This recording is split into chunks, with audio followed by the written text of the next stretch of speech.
Episode की शुरुआत में हमें जियाओ को है वो दिखाया जाता है जो बैठ के अपने कमरे में है वो बोल रहा होता है कि मैंने अपनी प्रीवियस लाइफ में डार्क मार्शल फैक्शन का वो पहले भी सामना है वो किया है, बट मुझे ऐसा बिल्कुल भी नहीं लगा था कि इतनी ज्यादा जल्दी इस लाइफ में भी मैं उनसे वो मिलने वाला हूँ। अब फिर जियाओ होता है वो बताने लगता है कि इस वर्ल्ड को दो चीजों से वो बनाया गया है, उसमें दो एलिमेंट है वो आते हैं जैसे कि डार्क और लाइट। होता है वो बोलता है कि बूडो पुलिस ब्यूरो बहुत ज्यादा ये वो रिस्पेक्टेड है वो माना जाता है चाइना के अंदर, बिकॉज वो जस्टिस लाने के लिए काफी ज्यादा ये वो हेल्प करती है। बिकॉज कोई भी नॉर्मल पर्सन हो या फिर कोई भी बड़ा पर्सन हो, उसे रिपोर्ट लिखवाने तो भैया पुलिस स्टेशन ही है वो जाना पड़ेगा, तो ये काफी ज्यादा अच्छी बात होती है। फिर क्या होता है वो बोलता है कि बट डार्क मार्शल फैक्शन है, इसके अंदर सारे है वो मंजे हुए जो मार्शल आर्टिस्ट होते हैं, और उन सारे मार्शल आर्टिस्ट की जो स्ट्रेंथ होती है वो एक लेवल पे बिल्कुल भी नहीं होती है। उनकी स्ट्रेंथ है वो काफी ज्यादा हद तक है वो अलग अलग लेवल पे होती है, और वो लोग कभी भी किसी एक गैंग के वो नहीं होते या फिर कहीं एक फैक्शन के वो नहीं होते हैं, वो अलग अलग फैक्शन से वो बिलोंग करते हैं। बट उनमें एक चीज ये वो कॉमन रहती है कि उनमें से एक बंदा भी है वो कभी भी ये वो अच्छा है वो नहीं हो सकता, इसकी उम्मीद है वो की नहीं जा सकती। क्या होता है वो बोलता है कि कोई भी बंदा होता है वो नहीं चाहता है कि उसे कभी भी एक बदनाम है वो मार्शल आर्टिस्ट है वो नकार दिया जाए, क्योंकि अगर है वो एक बदनाम मार्शल आर्टिस्ट है वो बन जाता है तो उसके बाद है उसे सिंपल जॉब भी है वो मिलना बहुत ज्यादा ये वो मुश्किल हो जाती है, और उन लोगों के लिए काफी ज्यादा ये मुसीबत हो जाती है। क्या होता है वो बोलता है कि दूसरी तरफ अगर बूढ़ो पुलिस को लें तो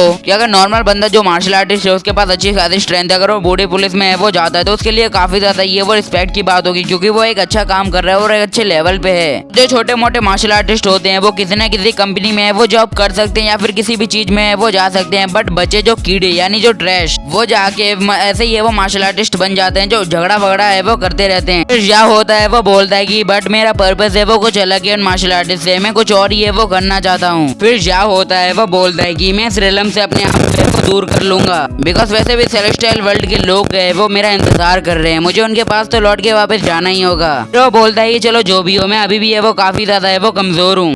ये अच्छा होगा कि जो मेरे पास डैगर है मैं उसे अच्छे से वो रिफाइन कर लूं, बिकॉज जो मेरे पास सेकंड लेवल की जो डैगर है वो काफी ज्यादा है वो सही है, अगर मैं उसे वो रिफाइन करके उसको लेवल है वो अपग्रेड नहीं करता हूँ ये तो उस चाकू का एकदम डैगर का है वो वेस्ट जाएगा। क्या होता है वो बोलता है कि मैं किसी भी टाइप की मतलब सेकंड रैंक वाले वेपन को अगर अपने अंदर है वो रिफाइन करने के लिए लेता हूँ तो सिर्फ मैं उसे सिर्फ 2 ही बार है वो कंज्यूम है वो कर पाऊंगा, ये मेरा दूसरी बार होगा, बिकॉज मैं पहली बार है वो किया था और उस बार है मैं फेल हो गया था। अगर इस बार भी है वो मैं फेल होता हूँ तो ये वेपन है वो एकदम वेस्ट हो जाएगा मेरी वजह से, तो यार एक चांस है तो चांस को वेस्ट ही करना पड़ेगा इस बार तो। फिर वो बोलता है कि चलो अब वेपन की रिफाइनरी को है वो स्टार्ट किया जाए। या होता है वो फाइनली अपनी डैगर को है वो रिफाइन है वो कर लेता है और उसका लुक है वो काफी ज्यादा ये वो बदल जाता है। तो वो जैसे ही है वो इवॉल्व होती है बट उसकी जो ट्रांसफॉर्मेशन है वो अचानक से और भी बढ़ जाती है, तो जो या होता है वो काफी ज्यादा हैरान हो जाता है, वो बोलता है कि नामुमकिन, ऐसा हो ही नहीं सकता, ये फिर से इवॉल्व हो रही है। या होता है वो अपने मन के अंदर होता है वो बोलने लगता है कि मुझे ऐसा लग रहा है कि अचानक से मेरे चारों तरफ का एटमॉस्फेयर है वो रुक गया हो। तो फिर से अपने मन के अंदर होता है वो बोलता है कि मैंने अपनी प्रीवियस लाइफ में काफी ज्यादा है वो वेपन को है वो रिफाइन किया है, बट आज तक मैंने ऐसा वेपन है वो कभी भी है वो नहीं देखा, इसकी पावर है वो अलग ही लेवल पे है। फिर वो बोलता है कि शायद ऐसा हो सकता है कि इसका है वो डबल बार है वो ट्रांसफॉर्मेशन हुआ है, मतलब एक से ज्यादा बार ट्रांसफॉर्म हुई है ये वेपन मेरे लिए। क्या होता है वो काफी ज्यादा ये वो खुश हो जाता है, बिकॉज इसने ये पहली बार है वो किया होता है। वो अपने मन के अंदर होता है वो बोलता है कि मैंने कभी भी एक्सपेक्ट नहीं किया था कि ये मेरे साथ है वो हो पाएगा, बट ये मेरे लिए काफी ज्यादा ये वो अच्छा है। क्या होता है फिर वो बोलता है कि भाई यार पता नहीं बट कैसे ये जो वेपन है वो एम्परिंग वेपन में वो बदल चुका है। क्या होता है वो इस डैगर की है वो एबिलिटी है वो बताने लगता है, वो बोलता है कि इस डैगर के वो 2 साइड हैं, एक साइड है जो किसी भी टाइप की है वो फायर को है वो काट सकती है या फिर उसको मतलब बना सकती है, दूसरी टाइप पे आता है वाटर जो किसी भी चीज को मतलब आग और पानी हमेशा एक दूसरे के समान ही रहते हैं। बट यार ये एबिलिटी देख के ये बंदा है वो काफी ज्यादा ये वो खुश हो चुका होता है। क्या होता है वो अपनी डैगर की तरफ है वो देखने लगता है, बोलता है कि हालांकि तुम्हारा लेवल है वो 1% भी है वो अपग्रेड है वो नहीं हुआ है, तुम्हारे अंदर तो एबिलिटीज है वो आ गई हैं, ये जो काफी ज्यादा ये वो अच्छी बात है, बट अगर तुम्हारे अंदर एबिलिटी है तो एबिलिटी का है वो टेस्ट तो है वो करना पड़ेगा, वरना तुम्हारी पावर है वो एकदम वेस्ट हो जाएगी। या होता है वो बोलने लगता है कि अब मुझे नहीं लगता कि मुझे करना चाहिए यार, बट करना तो पड़ेगा। फिर वो बोलता है कि लगता है मुझे अपने लिए एक नई टेबल है वो खरीदनी ही पड़ेगी। क्या होता है वो अपने डैगर से एक बहुत ज्यादा लंबा कट होता है अपने मतलब जो टेबल पे है वो मार देता है और जो उसकी टेबल होती है वो दूर जाके है वो गिरने लगती है। क्या होता है वो बोलता है कि मुझे नहीं लगा था इस डैगर की पावर है वो इतनी ज्यादा होगी कि एक टेबल को भी है वो तोड़ देगा। ऊपर से मेरे वास का नुकसान है वो अलग से हो गया है की पावर मेरी सोच से वो कई गुना ज्यादा निकली है। फिर क्या होता है वो बोलता है कि मैंने इस चीज की स्ट्रेंथ है वो काफी ज्यादा अच्छे से वो चेक कर ली है, बट अब मुझे इसकी फायर एबिलिटी को चेक करने की वो चूल्हे वो पड़ रही है यार। वो इसे मैं घर में वो ट्राई नहीं कर सकता अपनी किसी भी चीज के ऊपर। फिर वो बोलता है कि वैसे भी डार्क मार्शल फैक्शन वाले बंदे है वो मुझे मारने के लिए आज रात को है वो आने वाले हैं, तब मैं से उन पे लोगों पे वो ट्राई कर सकता हूँ। फिर अगले सीन में हमें रात का सीन है वो दिखाया जाता है जहाँ पे एक बंदा होता है उसका नाम होता है जुए जिनकुन, क्योंकि जिनचैन का है वो बड़ा भाई होता है और ये डार्क मार्शल फैक्शन का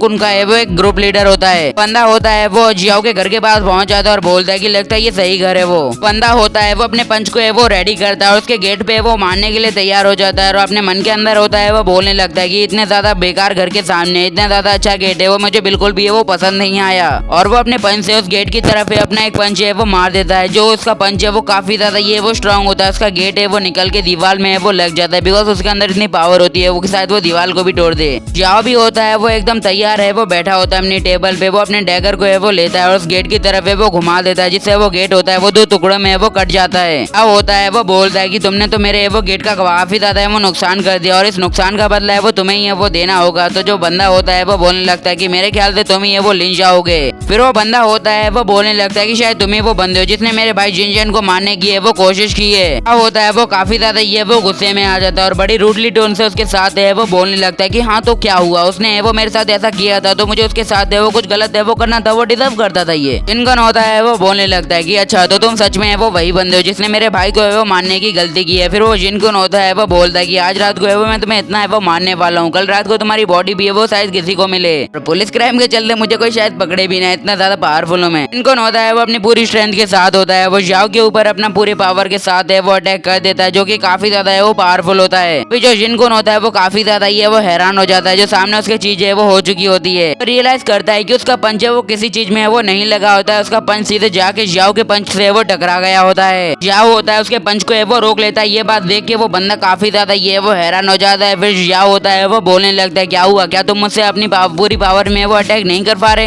हो सकता है कि शायद तुम्हें वो डर लग रहा हो कि यहाँ पे अगर कुछ ज्यादा नुकसान हो गया फिर तुम्हारी फटके वो चौसठ हो जाएगी, फिर तुम्हें यहाँ बचाने के लिए कौन आएगा यार, इसमें तुम्हारी गलती है यार, तुम्हें पहले सोचना चाहिए था ना। जो जिनकुन होता है वो काफी ज्यादा ये वो गुस्से में आ जाता है जियाओ के ऊपर। वो जियाओ से है वो बोलता है कि तुम्हारी ये हिम्मत की तुम मुझसे है वो बदतमीजी से बात कर रहे हो। फिर वो उसके ऊपर अपनी थोड़ी ज्यादा है वो स्ट्रेंथ लगाता है और उससे बोलता है कि क्या तुम्हें लगता है कि तुम मेरे सारे अटैक है वो डॉज कर भी पाओगे, और उसके ऊपर फिर से एक अटैक है वो कर देता है। वो जैसे ही अपना ये वाला अटैक है वो करता है, बट जो जियाओ होता है वो काफी ज्यादा ये स्मार्ट होता है, वो उसके अटैक को है वो एकदम इजीली है वो डॉज कर लेता है और पीछे की तरफ है वो खिसक जाता है। क्या होता है वो बोलता है कि लगता है तुम सिर्फ अपनी फिजिकल स्ट्रेंथ का है वो मेरे ऊपर है वो इस्तेमाल है वो करना चाहते हो, वैसे भी तुम third stage of normal body की बॉडी के पास हो और तुम शायद ऐसा प्रैक्टिस है वो मेरे साथ है वो फाइट कर रहे हो, तो ऐसा बिल्कुल भी है वो मत करो, तुम्हारी प्रैक्टिस है वो शायद तुम्ही पे वो भारी पड़ सकती है। इनकन होता है वो काफी ज्यादा ये वो खुश हो जाता है और काफी ज्यादा है वो गुस्सा भी वो बोलने लगता है कि भाई यार तू मुझे वो पसंद आ गया, मतलब यार एक ऐसा होगा कि कोई अपोनेंट है वो मेरे सामने एक सेकंड भी है वो खड़ा रह ले यार, बट तू यार तूने मेरे कुछ अटैक को है वो रोका है, तुम में कुछ तो है वो दम है कि मेरे भाई को भी तूने मारा है। बट यार मैंने कभी भी नहीं सोचा था कि जिन्ने जैसी सिटी में इतना ज्यादा है वो पावरफुल बंदा है वो होगा, मैंने कभी भी एक्सपेक्ट नहीं किया था कि मैं कभी यहाँ पे आऊंगा और कोई बंदा है वो मेरी पावर के सामने है वो टिक भी पाएगा यार, बट यार तूने दिल खुश कर दिया, तेरे लिए तो तालियां होनी चाहिए। इनको होता है वो बोलने लगता है कि बट जो भी यार तूने जो गलती की उसकी सजा तो है वो तुझे मिल के ही रहेगी, बट आज मैं पूरी रात है वो तेरे ब्लड से ही है वो इस जगह को है वो रंगीन बनाऊंगा। तो गाइस बंदे की भावनाओं को समझो, वो बोल रहा है कि भैया आज तो है वो तू गया, अब तेरा है वो कुछ भी नहीं होने वाला है, क्योंकि जो तूने गलती की उसके बदले जो सजा है वो तुझे बहुत ज्यादा ये वो मोटी मिलने वाली है, तो झेलने के लिए एकदम तैयार हो जा भाई। और ज्यादा बकवास नहीं कर पाऊंगा बिकॉज चैप्टर है वो कुछ ज्यादा ही छोटा हो गया है, क्योंकि इस चैप्टर में एक्शन को है वो ज्यादा फॉलो किया गया है और बाकी सारी चीजों डायलॉग्स को है वो थोड़ा कम। और मैं आपको एक बात है वो क्लियरली बता दे रहा हूँ कि मैं एक वीडियो में सिर्फ एक ही चैप्टर को है वो इंक्लूड करता हूँ, बिकॉज अगर आप मैं सीरीज को जल्दी खत्म कर देता हूँ तो आप ही लोग है वो बोलोगे कि भाई ये एपिसोड और ये सीरीज है वो जल्दी खत्म करी या फिर तूने बीच में स्टॉप की है। गाइस ऐसा बिल्कुल भी नहीं है, मैं किसी भी सीरीज को है वो बीच में कभी भी है वो स्टॉप नहीं करता, मतलब कई बार कर चुका हूँ बट इस बार नहीं करना चाहता। जल्दी एंड में कुछ ज्यादा ना बोल के एपिसोड को है वो खत्म कर देता हूँ। सो बाय बाय।